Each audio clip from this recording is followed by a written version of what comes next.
देश के 10 राज्यों के 37 राज्यसभा सीटों के लिए 16 मार्च को चुनाव होना है।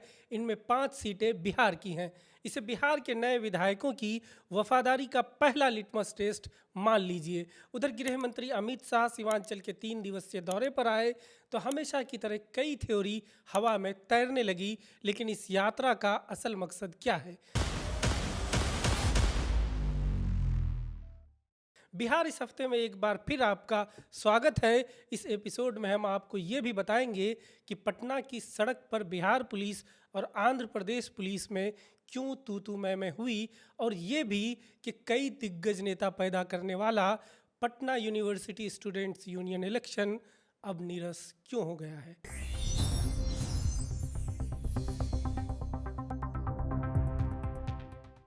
बात सबसे पहले राज्यसभा चुनाव की। बिहार की 5 राज्यसभा सांसदों का कार्यकाल 9 अप्रैल 2026 को समाप्त हो रहा है।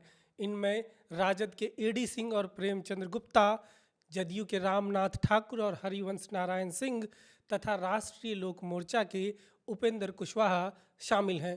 केंद्रीय मंत्री रामनाथ ठाकुर और राज्यसभा के उपसभापति हरिवंश सिंह 2014 से ही राज्यसभा में हैं। अनुमान यही लगाया जा रहा है कि जदयू पूर्व मंत्री कर्पूरी ठाकुर के बेटे रामनाथ ठाकुर को तीसरी बार राज्यसभा भेजेगा, लेकिन हरिवंश सिंह की जगह पार्टी किसी नए चेहरे को भेज सकती है।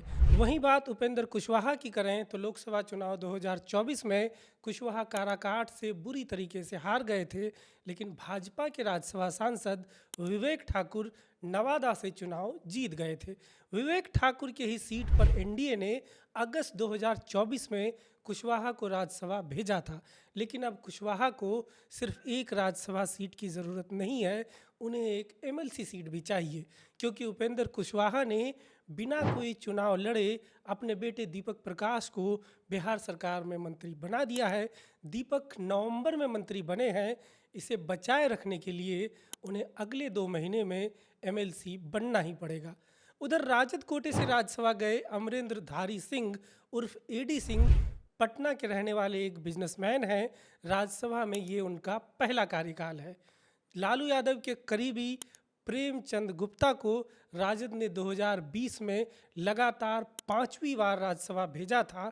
मूलतः हरियाणा के रहने वाले प्रेमचंद गुप्ता 1996 से ही राज्यसभा के सदस्य हैं। मनमोहन सिंह की पहली सरकार में वो मंत्री भी थे। इस बार राजद के पास एक राज्यसभा सांसद भेजने लायक संख्या भी नहीं है, क्योंकि एक सीट के लिए 41 विधायक चाहिए, और इस बार बिहार में एनडीए के पास 243 में से 202 सीटें हैं। ऐसे में एनडीए आसानी से 4 सीटें जीत जाएगा। 5वीं सीट के लिए उसके पास 3 विधायक ही कम हैं। उधर महागठबंधन के पास कुल मिलाकर सिर्फ 35 विधायक हैं। ऐसे में ये सीट जीतने के लिए महागठबंधन को बाकी बचे एआईएमआईएम के 5 और बीएसपी के 1 विधायक के समर्थन की ज़रूरत पड़ेगी, लेकिन दोनों ही के साथ राजद के संबंध ठीक नहीं हैं। एआईएमआईएम और राजद के संबंध पिछले चुनाव में काफ़ी तल्ख हो गए थे।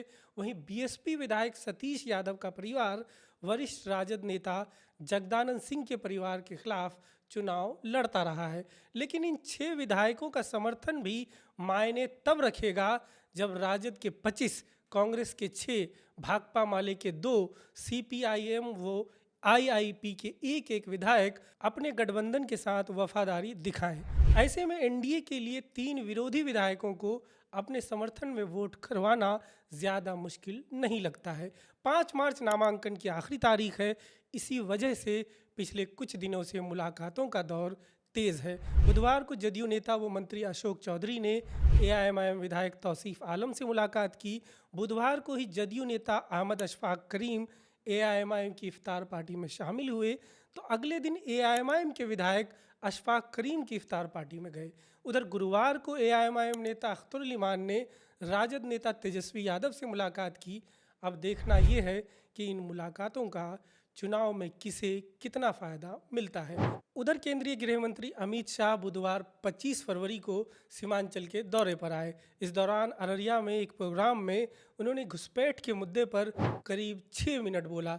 आपको शायद याद हो, पिछले साल 15 अगस्त के भाषण में प्रधानमंत्री नरेंद्र मोदी ने घुसपैठ को लेकर हाई पावर डेमोग्राफी मिशन बनाने का ऐलान किया था। गुरुवार को गृह मंत्री अमित शाह ने उसी उच्च स्तरीय समिति को लागू करने की बात कही।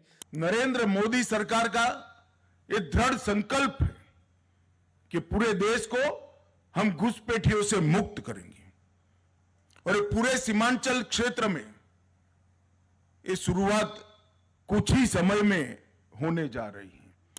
सीमा से 10 किलोमीटर के अंदर जितने भी अवैध अतिक्रमण हैं, वो सारे के सारे अतिक्रमण सबसे पहले ये अभियान के अंदर दूर कर दिए जाएंगे। शुक्रवार को पूर्णिया में गृह मंत्री ने एक उच्च स्तरीय समीक्षा बैठक भी की। हाई पावर डेमोग्राफी मिशन का स्ट्रक्चर और काम क्या होगा, कुछ ही दिनों में क्लियर होने की संभावना है। दूसरी तरफ सोमवार को पटना में एक नाटकीय घटनाक्रम देखने को मिला, जब आंध्र प्रदेश की पुलिस बिहार के आईजी होमगार्ड एम सुनील नायक को गिरफ्तार करने आधम की। मामला 2021 का है, जब एम सुनील नायक सेंट्रल डिप्यूटेशन पर आंध्र प्रदेश में सीआईडी के डीआईजी थे। उस वक्त के रघुरामा कृष्णम राजू को सीआईडी ने सांप्रदायिक माहौल बिगाड़ने व जगन मोहन रेड्डी सरकार से जुड़े लोगों पर हमला करने के आरोप में गिरफ्तार किया था। के रघुरामा तब वाईएसआर कांग्रेस पार्टी के टिकट पर सांसद थे। फिलहाल वो टीडीपी में हैं और आंध्र प्रदेश विधानसभा के डिप्टी स्पीकर हैं। उन्होंने 2024 में उक्त गिरफ्तारी को लेकर एक केस दर्ज किया था। उन्होंने आरोप लगाया था कि गिरफ्तारी के बाद हिरासत में उनसे मारपीट और प्रताड़ना की गई थी। इसी मामले में आंध्र प्रदेश की पुलिस सोमवार की सुबह सुनील नायक के शास्त्री नगर स्थित सरकारी आवास पर पहुंची। उस वक्त सुनील नायक सोए हुए थे।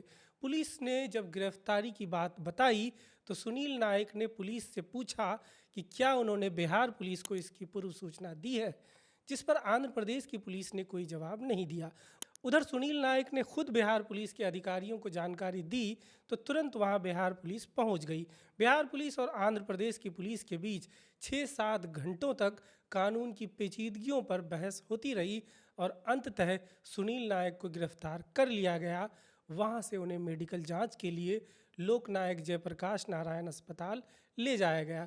मेडिकल जांच के बाद आंध्र प्रदेश पुलिस ने ट्रांजिट रिमांड पर लेने के लिए सुनील नायक को सिविल कोर्ट में पेश किया। कोर्ट ने आंध्र प्रदेश पुलिस से केस डायरी और अरेस्ट वारंट मांगा, लेकिन आंध्र प्रदेश पुलिस के पास दोनों ही नहीं थे। नतीजतन कोर्ट ने ट्रांजिट रिमांड देने से इनकार कर दिया और इस तरह आंध्र प्रदेश पुलिस बैरंग लौट गई। उधर पटना यूनिवर्सिटी स्टूडेंट्स यूनियन के विभिन्न पदों पर चुनाव होने जा रहे हैं। 26 फरवरी की रात प्रेसिडेंशियल स्पीच हुआ और अब चुनाव प्रचार थम चुका है। 28 फरवरी की सुबह 8:30 बजे से दोपहर 2:30 बजे तक वोटिंग होगी और देर रात तक परिणामों की घोषणा की जाएगी। पटना यूनिवर्सिटी छात्र संघ के अध्यक्ष पद के लिए 11 उम्मीदवार मैदान में हैं।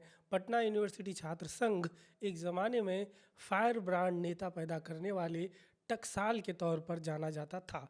पिछले 4-5 दशकों में बिहार और देश की राजनीति को प्रभावित करने वाले लालू प्रसाद यादव, नीतीश कुमार, सुशील कुमार मोदी जैसे बड़े नेता पटना यूनिवर्सिटी छात्र संघ से ही निकले थे।